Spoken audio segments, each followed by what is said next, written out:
Usually our videos are meant to bring you guys the knowledge to become better players and win your games. Sometimes it's to appreciate professional Dota or individual players.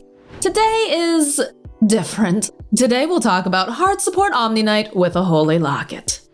Before we can get to the meat of the video, here's the question of the day. Which hero uses Holy Locket the best? We're obviously taking our pitch out here with Omni Knight, but I'm sure someone else can come up with better combinations. Omni Knight is a hero that we really haven't seen shine for quite a while in pubs, but hard supports with strong saves such as Oracle and Vengeful Spirit are extremely good right now.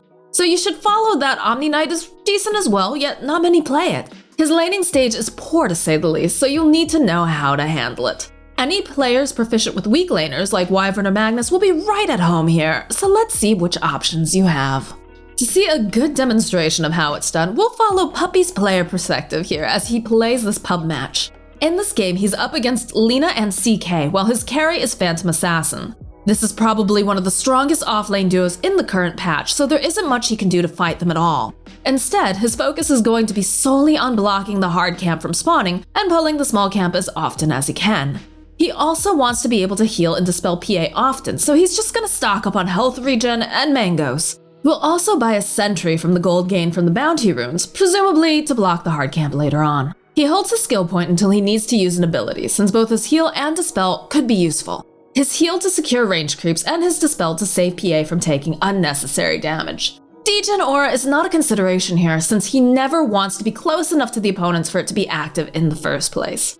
Since he can always protect the PA if they go on him, and he basically cannot ever trade well against either CK or Lina, he'll spend the entire laning stage focusing on the aforementioned objectives of blocking the hard camp and pulling, while avoiding both Lina and CK at all times.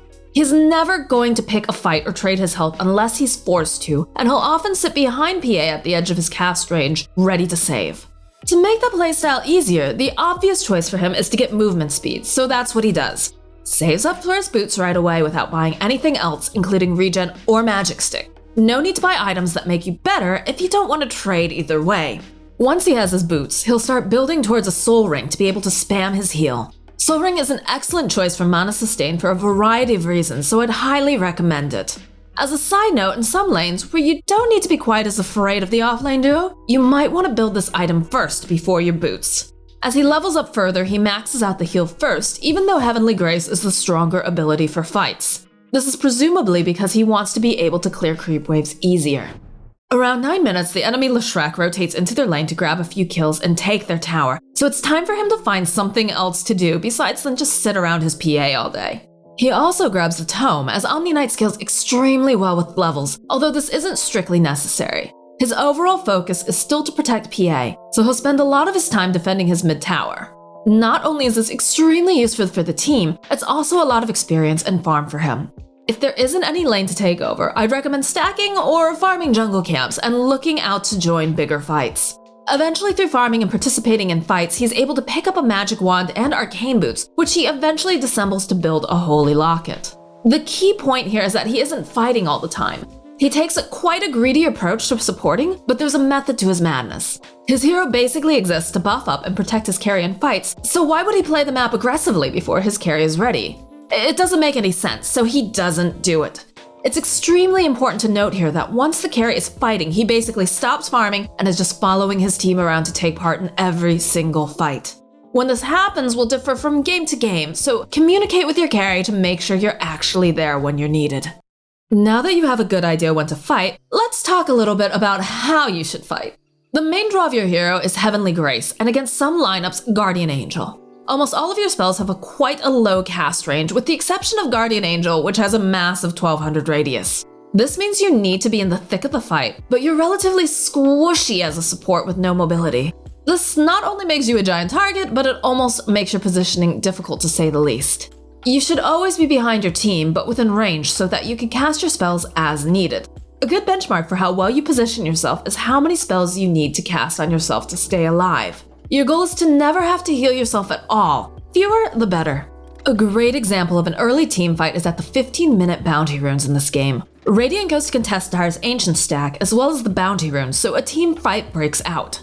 Puppey positions himself so that there's always a hero between him and the enemy team. So not only does he manage to get out multiple rounds of spells without taking damage, he survives a fight where his team gets dismantled. Even though they lost it, he did the job and left on full health. Another great team fight is at minute 28 in the same game. He starts by countering the enemy Leshrek's BKB with his ultimate, then stays behind the PA at all times, but he never splits off from his other teammates. No matter what happens, the enemy team will either have to jump into 3 heroes to reach him, or go through the double damage PA, which is quite frankly impossible. We see an attempt by CK to jump him anyways, which ends up being as you would expect. It's also very easy to see that Puppey is always aiming to stay right behind the PA. When she goes in, he follows as best he can. When she kites out, he also disengages with her.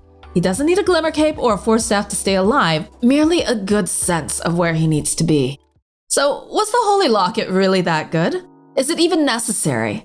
I had my doubts as well, but even if just Puppey can't convince you, how about Puppey and Notail? Since how Notail plays the hero is so similar, I'll mainly list out the differences in style rather than analyze it again, because I'd just be repeating mostly the same things. Notail lanes with the Slark against Axe and Techies. The first big difference here is that he can trade favorably, so he's just gonna cast the strength buff on himself and go to town on level 1. Once Axe is level 2 and has spin, he adopts a very similar passive style like Puppey did right away. The rest of the laning stage goes by as expected, but the skill build is different. He puts a second point in heal at level 3, but maxes Heavenly Grace first. This is a clear indicator that he doesn't want to farm at all, unlike Puppey. I think his different approach stems from what I mentioned before. You want to be fighting when your carry is ready to go, and not before. Well, Slark is ready to go from pretty much level 1, so maxing Grace first makes sense here. While in the previous game Puppey farmed for a solid 5 to 6 minutes, got his levels and his arcane boots, Notail farms maybe 2 to 3 creep waves and a few camps here and there. With the tome and the bit of farm, he hits level 7 and he just spends the rest of the time running behind Slark. He also opts to skip the soul ring, probably because he just didn't have time to farm. You know what he doesn't skip though? Holy Locket. Apparently, it's just that good. IceFrog finally made the item viable, people. It's time for a celebration. Moving on, they also play strikingly similar. The positioning and spell usage is basically the same, even though it's 2 completely different lineups. In this example fight from the game, we can see how the fight begins extremely awkward with the Viper out of position and Slark far away. The first thing he does is moving to the Viper, then keeping formation like he would behind Slark. You can see how much he focuses on keeping proper formation up until the very end of the fight where Slark arrives. The main takeaway here is that the fighting style is going to be the same for Omni across pretty much all games, with very few exceptions. That's gonna be it today, and I hope you're as excited to unironically build Holy Locket as I am.